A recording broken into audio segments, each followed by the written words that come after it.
पाठ क्रमांक 6. कोण. उपघटक, कोणाचे घटक व कोणाचे नाव.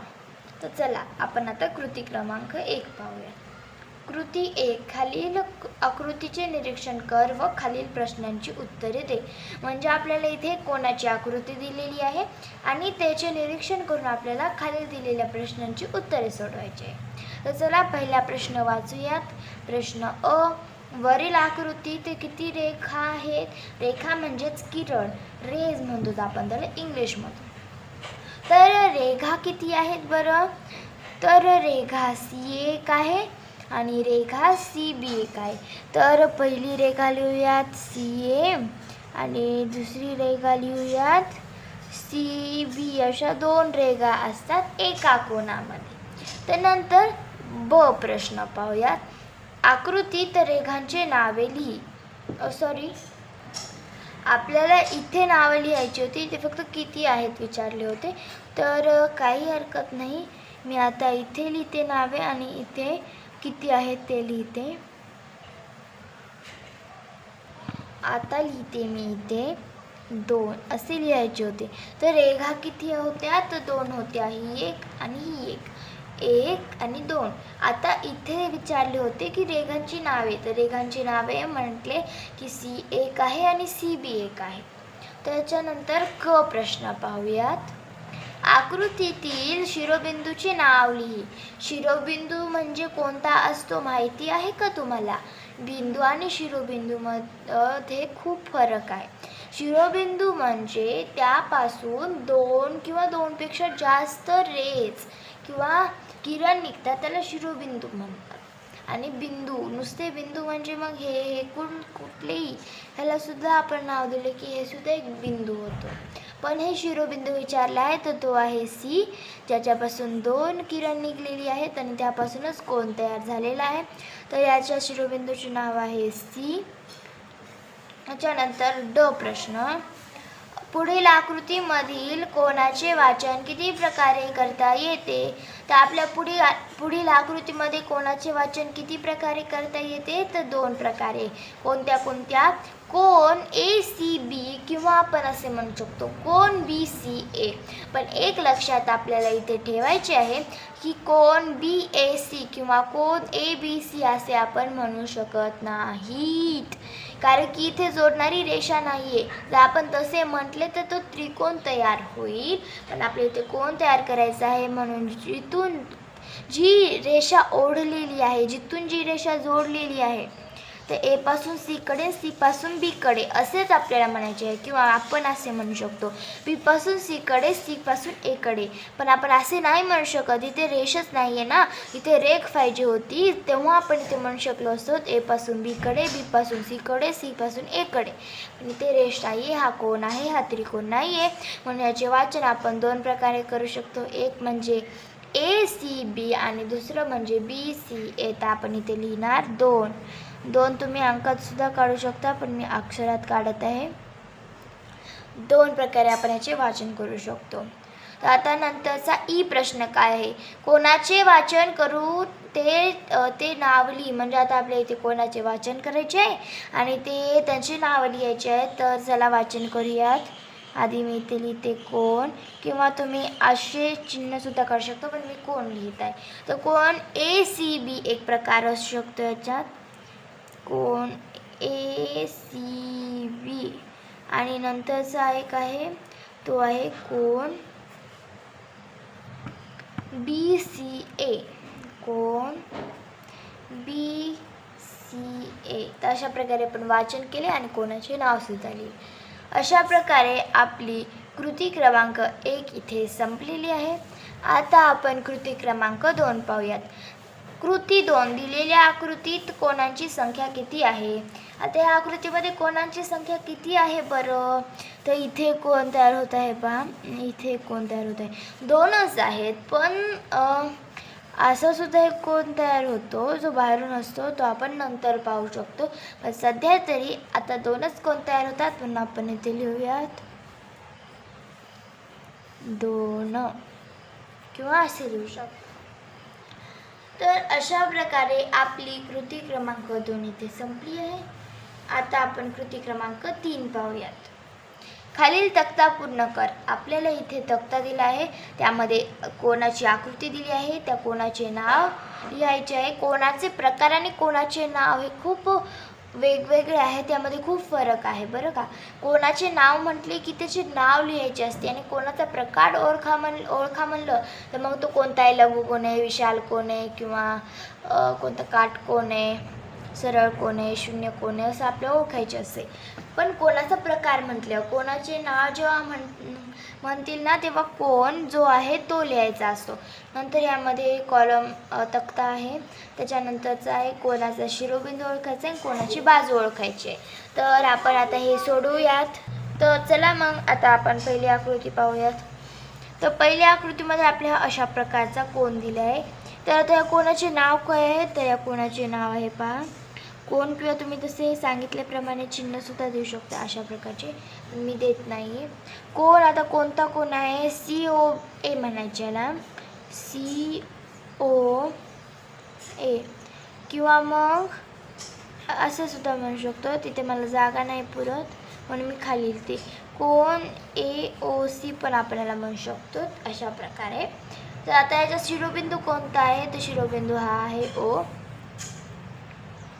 त्याच्यानंतर कोणाच्या बाजू कोणकोणत्या आहेत, तर कसे लिहायचे असते कोणाच्या बाजू लिहिताना माहिती आहे का, बाजू म्हणजेच रेखा बरं का. तर बाजू OC एक आहे, OC आणि इथे लिहूयात असे बाजू शब्द लिहायचा असतो आधी. जर नाही लिहिला तर मग ते कळत नाही काय विचारले होते आणि तुम्ही काय लिहिलेले आहे.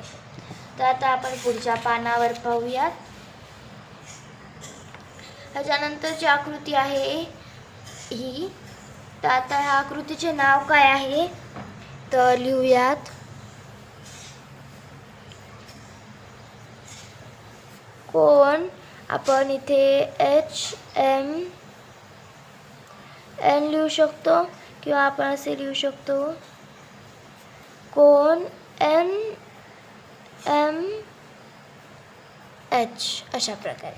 आता याचा शिरोबिंदू कोणता आहे, तर हा आहे M आणि कोणाच्या बाजू आहेत, बाजू म्हणजे ह्या असतात बरं. ह्या पण सुरुवात ह्या शिरोबिंदूनेच करायची असते. आपण जर शिरोबिंदूने सुरुवात नाही केली तर हे चुकते. तर शिरोबिंदूने सुरुवात करायची असते. अशी कोणतीच बाजू नसते, शिरोबिंदूपासून सुरुवात करायची असते, कारण की ती जी असते ती किरण असते आणि किरण शिरोबिंदूपासून सुरुवात होत असतो. तर आपण जर असे म्हटले तर ही लाईन म्हणजेच रेषा होते, पण आपल्याला शिरोबिंदूपासून सुरुवात करायची असते. म्हणून MH एक होतो, बाजू MH आणि नंतर बाजू MN अशा प्रकारे. तर याच्यानंतरची आकृती आहे तिसरी ही वाली. तर आता याच्यामध्ये कोणाचे नाव काय आहे, कोण लिहायचे होते. आता ठीक आहे, कोणाचे नाव काय आहेत, तर PQS किंवा आपण असे लिहू शकतो, ते स्वल्पविराम देऊयात, कोण SQP. आता याचा शिरोबिंदू आहे Q. याची बाजू कोणत्या आहेत, बाजू OS एक आहे, OS नाही QS आणि दुसरी बाजू आहे QP. ठीक आहे. आता याच्यानंतर कोणाचे नाव, हे कोणाची आकृती आहे ही वाली एकदम शेवटची चौथी. आता कोणाचे नाव आहे कसे लिहिणार, तर कोण XYZ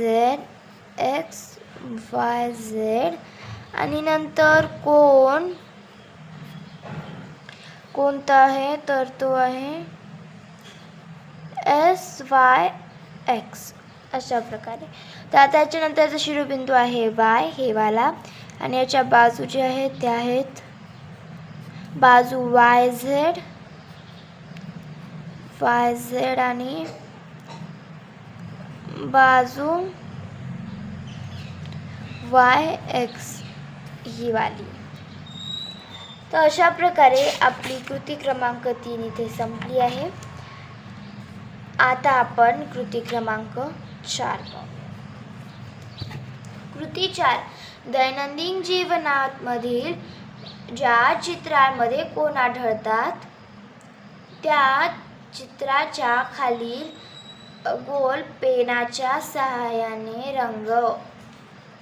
तर आपल्याला इथे काय करायचे आहे की आता आपल्या खाली काही चित्र दिले आहेत, त्यामध्ये आपल्या दैनंदिन जीवनामध्ये त्यामध्ये कोण आढळतात का, म्हणजे कोण येतात का, दिसून येतात का कोण. तर ज्याच्यामध्ये दिसून येतात त्याच्या खालील आपल्याला गोल रंगवायचा आहे. इथे आपल्याला पेनाने सांगितले आहे, पेनाच्या सहाय्याने न रंगवता मी पेन्सिलच्या सहाय्याने रंगवत आहे. तुम्ही पेनाच्या सहाय्याने रंगवू शकता किंवा रंगाच्या सहाय्याने रंगवू शकता. असे काही इथे सांगितलेले नाही आहे की आपण ह्यानेच रंगवायची म्हणून, पण इथे पेनाच्या सहाय्याने सांगितले आहे, पण मी पेन्सिलने रंगवत आहे. तर पहिल्या जी चित्र आहे ते आहे घराचं. हो, घरामध्ये इथे काटकोन तयार होतो, इथे काटकोन तयार होतो, खूप ठिकाणी कोण तयार होतात. तर आपण आता ह्याला रंगवूयात. ह्या गोलला याच्या खाली पेनने रंगवू शकता तुम्ही, काही अडचण नाही, पण मी नाही रंगवत इथे. त्याच्यानंतर आईस्क्रीमचा कोण आहे पहा, नावातच कोण आहे, पण इथे तयार होतं बरं का कोण, इथे अशा प्रकारे तयार होतं. तर ह्याला पण आपण गोल करूयात.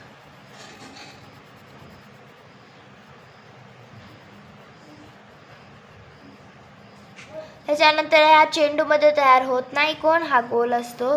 त्याच्यानंतर हे कशाचे चित्र आहे की चैनीचे दिसते वाटतं, याच्यामध्ये कोण तयार होतं पण इथे दिसत आहे, त्यामुळे ह्याला पण आपण रंगूया.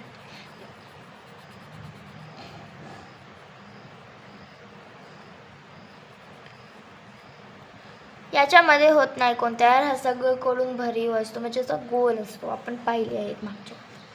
ह्याच्यात संत्रीमध्ये सुद्धा होत नाही, हे सुद्धा गोल आहे. ह्याच्यात ह्या स्टॉपच्या पाठीवर होतो पहा, इथे होतो, इथे होतो, त्याला आपण गोल करूया. याच्यानंतर आहे पृथ्वी गोल किंवा पृथ्वीच म्हणू शकतो आपण. पृथ्वीमध्ये सुद्धा तयार होत नाही कोण, कारण की हे सगळे कोण गोल आहे. ह्याच्यानंतर टेबल आहे, टेबलमध्ये होतो, इथे होतो, इथे होतो, तर ह्याला सुद्धा आपण ह्याच्या खालील गोलाला रंगूया.